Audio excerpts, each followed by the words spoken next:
So I everyone, my name is Lokesh. स्वागत है आपका मेरे चैनल पे। बहुत दिनों बाद वीडियो आई है, लेकिन बहुत बेहतरीन वीडियो आई है। आज की वीडियो में मैं बात करूंगा जूलॉजी के उन सब टॉपिक के बारे में जहां से मैक्सिमम क्वेश्चन पूछे जाते हैं। लगभग 80 to 85% क्वेश्चन इन्हीं सब टॉपिक से आएंगे आपके।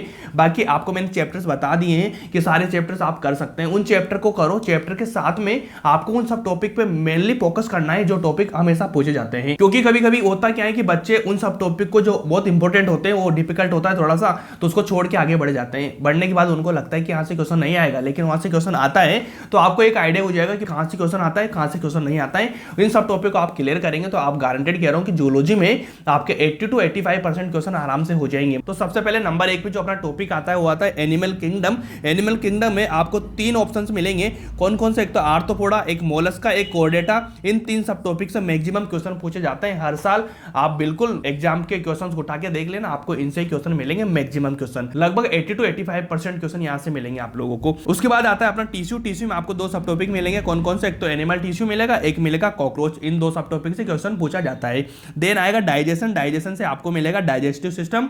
देन उसके बाद में डाइजेशन ऑफ फूड। फूड का डाइजेशन कैसे कैसे होता है, किस फॉर्म में होता है, सारी चीजें उस बेस में पूछी जाती है। तो इन 2 सब टॉपिक से क्वेश्चन आपका पूछा जाएगा, इन 3 टॉपिक्स में से। उसके बाद में अगला चैप्टर है अपना ब्रीथिंग। ब्रीथिंग से भैया एक्सचेंज ऑफ गैसेस से और डिसऑर्डर से मैक्सिमम क्वेश्चन पूछे जाते हैं। यहाँ से क्या करना है आपको? एक्सचेंज ऑफ गैसेस करना है, देन आपको डिसऑर्डर करना है। ये इंपॉर्टेंट है, इनको एक एक पॉइंट को अपने दिमाग में बिठा लेना है, क्योंकि क्वेश्चन मैक्सिमम यहाँ से आएगा ही आएगा। देन सर्कुलेटरी में ब्लड से क्वेश्चन आएगा और सर्कुलेटरी पाथवे से क्वेश्चन आता है। देन एस्केटरी सिस्टम से भैया फंक्शन ऑफ ट्यूब्यूल से क्वेश्चन आता है और किडनी फंक्शनिंग से क्वेश्चन आता है। इन 2 सब टॉपिक से मैक्सिमम क्वेश्चन पूछे जाएंगे। उसके बाद लोकोमोशन आएगा। लोकोमोशन से मसल से आएगा, स्केलेटल सिस्टम से आएगा। देन डिसऑर्डर से क्वेश्चन पूछे जाते हैं। तो याद रखना, एक तो ब्रीथिंग हो गया, एक लोकोमोशन हो गया। इनके डिसऑर्डर को अच्छे से करना, बाकी को तो आप करेंगे ही सही, लेकिन इनको करना, क्योंकि डिसऑर्डर के मिनिमम 2 क्वेश्चन तो हर साल पूछे जाते हैं जो आते हैं भैया ह्यूमन फिजियोलॉजी से। तो आएगा आपका ब्रीथिंग से और लोकोमोशन से। तो डिसऑर्डर यहां से पूछे जाएंगे। बाकी जगह मैंने डिसऑर्डर नहीं लिखे हैं, क्योंकि वहां से क्वेश्चन नहीं पूछा जाता है। यहां से इनके डिसऑर्डर को पूछा जाता है, ब्रीथिंग का और लोकोमोशन का।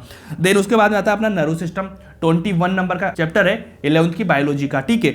उसमें आपको करना होगा CNS, सेंट्रल नर्वस सिस्टम। उसके बाद में आपको आई और ईयर से कर लेना है, मतलब सेंसरी ऑर्गन दोनों ही है, इनका कर लेना। इनके बाद इनसे क्वेश्चन आएगा। उसके बाद अपना लास्ट चैप्टर है 22 नंबर का, जिसको बोलते हैं केमिकल कोऑर्डिनेशन या एंडोक्राइन सिस्टम भी बोल सकते हैं इसको। तो इसमें आपको एंडोक्राइन ग्लैंड से क्वेश्चन आएगा, हार्मोन से क्वेश्चन आता है और ह्यूमन एंडोक्राइन सिस्टम से आता है। इन 3 टॉपिक से मैक्सिमम क्वेश्चन पूछे जाते हैं और मैक्सिमम क्वेश्चन जो आएंगे वो एनसीईआरटी से आएंगे। बस आप एनसीईआरटी को पढ़ लेना है, जिसमें आपका बेहतरीन हो जाएगा। इन टॉपिक को अच्छे से कर लेना, आपको 85% क्वेश्चन लगभग यहां से मिलेंगे। मतलब 30 से 35 क्वेश्चन आपको इन्हीं सब टॉपिक से आराम से मिलेंगे। एक एक क्वेश्चन मैं आपको बता सकता हूं। इसके बाद में अपनी 12th की जियोलॉजी स्टार्ट हो जाती है। भाई जियोलॉजी में देखो, पहला चैप्टर आएगा अपना ह्यूमन रिप्रोडक्शन, जो 3 नंबर का चैप्टर होता है। ह्यूमन रिप्रोडक्शन में आप देखिए गेमेटोजेनेसिस से आएगा। उसके बाद प्रेगनेंसी एंड एम्ब्रियो से क्वेश्चन पूछा जाता है। देन पॉपुलेशन से क्वेश्चन पूछा जाता है। बर्थ कंट्रोल वगैरह होता है ना, उससे क्वेश्चन पूछा जाता है। उसके बाद आता है रिप्रोडक्टिव हेल्थ, 4th नंबर का चैप्टर है। इसमें आपको एसटीडी करना है और इनफर्टिलिटी करना है। आपको 2 चैप्टर है, मतलब 2 टॉपिक है जो करना पड़ेगा आपको,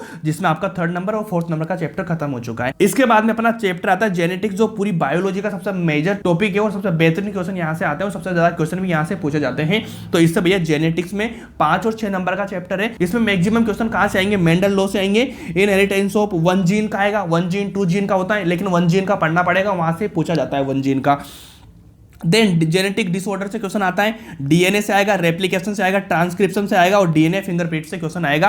ये सारे पॉइंट है, इनको बहुत बेहतरीन तरीके से कर लेना, क्योंकि क्वेश्चन यहीं से पूछा जाएगा, गारंटेड बता रहा हूं इस चीज को लेके। उसके बाद इवोल्यूशन है भैया। इवोल्यूशन में आपको एविडेंस फॉर एवोल्यूशन से क्वेश्चन आएगा। देन आपका हार्डी विनबर्ग थ्योरी है, उससे क्वेश्चन आता है। यहाँ से 1 क्वेश्चन या 2 क्वेश्चन पर ईयर पूछा जाता है, जो बहुत बेसिक है और बहुत सिंपल से क्वेश्चन आते हैं, जो यहाँ से यहीं है, बाकी कहीं से क्वेश्चन नहीं आएगा, ठीक है। उसके बाद में डिजीज आ जाता है, ह्यूमन हेल्थ एंड डिजीज। इससे भैया यहाँ से आपको कॉमन डिजीज के नाम पूछे जाते हैं। इम्यूनिटी सिस्टम से क्वेश्चन आएंगे। देन ड्रग और एल्कोहल से क्वेश्चन पूछा जाता है। बस ये 3 ही टॉपिक है, यहाँ से क्वेश्चन आएगा, बाकी मैक्सिमम नहीं होता, क्योंकि सारी चीजें बेसिक बनाने की होती है, ठीक है। आपको बेस पढ़ना होता है और इंपॉर्टेंट चैप्टर कौन से हैं उनसे क्वेश्चन आते हैं, और उनमें से भी इंपॉर्टेंट सब टॉपिक कौन से जहां से क्वेश्चन पूछा जाता है, कि आप इनको करेंगे बहुत बेहतरीन तरीके से। उसके बाद आप फूड प्रोडक्शन पे जाएंगे, उसमें आपको एनिमल हस्बेंड्री मिलेगा और टिश्यू कल्चर मिलेगा, इनसे क्वेश्चन आता है।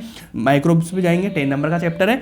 माइक्रोब्स इन इंडस्ट्रियल प्रोडक्ट में आएगा और सेवेज ट्रीटमेंट में आएगा। इनके दो ही सब टॉपिक है जहां से आता है, ठीक है। इंडस्ट्री में क्या ट्रीटमेंट होते हैं इसके, वो सारी चीजें आएगी और सेवेज ट्रीटमेंट में पूछा जाता है। बस सिंपल यहाँ से क्वेश्चन आएगा जी। उसके बाद हमारा लास्ट चैप्टर आता है बायोटेक्नोलॉजी। बायोटेक्नोलॉजी 12th की बायोलॉजी का 11 और 12 नंबर का चैप्टर है, तो इसको बहुत बेहतरीन तरीके से करना, क्योंकि भी जेनेटिक्स से लिंक होकर यहाँ से क्वेश्चन आते हैं। तो एक तो 5 नंबर 6 नंबर का जेनेटिक्स का चैप्टर और 11-12 का, इनको मिक्स करके और शानदार क्वेश्चन फ्रेम होते हैं। तो उसके लिए आपको इन 4 टॉपिक को बहुत बेहतरीन तरीके से पढ़ लेना है। एक अपना आता है 11th की बायोलॉजी का जो 9 नंबर का चैप्टर है, उसको बोलते हैं बायोमोलिक्यूल, ठीक है ना, उसको भी पढ़ लेना, क्योंकि वो भी इनसे बिल्कुल कनेक्टेड होता है। जब आप पढ़ रहे होंगे जेनेटिक्स में इन 4 चैप्टर, एक उनको 5 को मिक्स में पढ़ाया जाता है, मतलब कनेक्ट करके पढ़ाया जाता है। तो बायोटेक्नोलॉजी में कौन सा क्वेश्चन है जो मैक्सिमम क्वेश्चन पूछे जाएंगे, वो है भैया एक तो है tools of recombinant DNA technology, उसके बाद में आपको प्रोसेस है उसका, ठीक है। देन आपको एप्लीकेशन में पढ़ना है, एग्रीकल्चर में पढ़ना है, मेडिसिन में पढ़ना है और एथिकल इश्यू लास्ट में है, उनको पढ़ना पड़ेगा, ठीक है। ये 2 एप्लीकेशन आपको मिलेगी और 2 टेक्नोलॉजी आपको मिलेगी, तो प्रोसेस मिलेगा और डीएनए टेक्निक का सारी चीज मिलेगी। देन आपको लास्ट में एथिकल इश्यू है, यहाँ हर साल एक क्वेश्चन एथिकल इश्यू से आता ही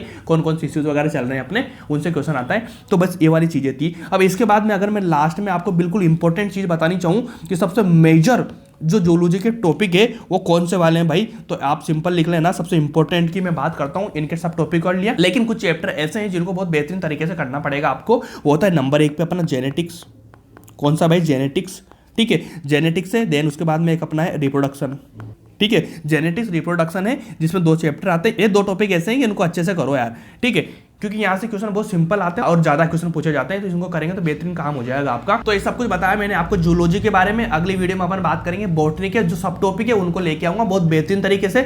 बाकी बच्चों की दिक्कत होती है कि भैया बॉटनी बहुत डिफिकल्ट पड़ता है, लेकिन इन सब टॉपिक को बताने के बाद में बहुत बेहतरीन और बहुत शानदार तरीके से आपका काम हो जाएगा, क्योंकि आपको स्मार्ट वर्क करना होता है, हार्ड वर्क नहीं करना होता है। स्मार्ट वर्क के साथ में अगर हार्ड वर्क करेंगे ना तो आपको रिजल्ट अच्छे मिलेंगे। इसलिए आपको हमेशा ध्यान रखना पड़ता है कि आप उन चीजों पर फोकस करें जो चीजें मैक्सिमम पॉइंट ऑफ व्यू होता है नीट का, वहां से क्वेश्चन आते हैं। ऐसे टॉपिक को अच्छे करो। अब इसका मतलब ऐसा बिल्कुल भी नहीं है कि आप बाकी टॉपिक को छोड़ दो, छोड़ना किसी को भी नहीं है, पढ़ना सभी को ये, लेकिन हर चीज को मास्टर नहीं कर सकते अपन, सारी चीजों को बिल्कुल 100% गेन नहीं कर सकते। तो जो टॉपिक इंपॉर्टेंट है उनको 100% करो, बाकी वाले चैप्टर है उनको थोड़ा हल्का फुल्का भी कर लेंगे ना अपन, तब भी काम चल जाएगा, क्योंकि वहां से मैक्सिमम क्वेश्चन इसी तरह के पूछे जाएंगे कि आपको आ जाएंगे। लेकिन जो इंपॉर्टेंट है जहां से क्वेश्चन पूछा जा रहा है हर साल में, उनको आप करेंगे ना तो मजा आ जाएगा भाई। इसीलिए आपको क्वालिटी कंटेंट हमेशा मैं देता रहता हूँ, बिल्कुल इंफॉर्मेटिव चीज में देता हूं आप लोगों को, ऐसे इधर उधर की बात नहीं करके बिल्कुल पॉइंट टू पॉइंट चीज बताता हूं आपको, जो आपके लिए हेल्पफुल है और जो आपकी लाइफ में आपके प्रिपरेशन में वैल्यू ऐड करती है। और इसी तरह आपको मेरे साथ जुड़े रहना है और आपको हेल्प चाहिए किसी भी चीज को लेके, तो आप मेरा टेलीग्राम लिंक है उसको ज्वाइन कर लीजिए, साथ में मेरा इंस्टाग्राम लिंक भी आपको मिलेगा, उसमें आप मैसेज करके मेरे से बात कर सकते हैं। देन हमेशा मेरे साथ में जुड़े ऐसे रहने के लिए चैनल को सब्सक्राइब कर लीजिए और वीडियो को लाइक कर देना, और मिलते हैं नेक्स्ट वीडियो में। Thank you so much.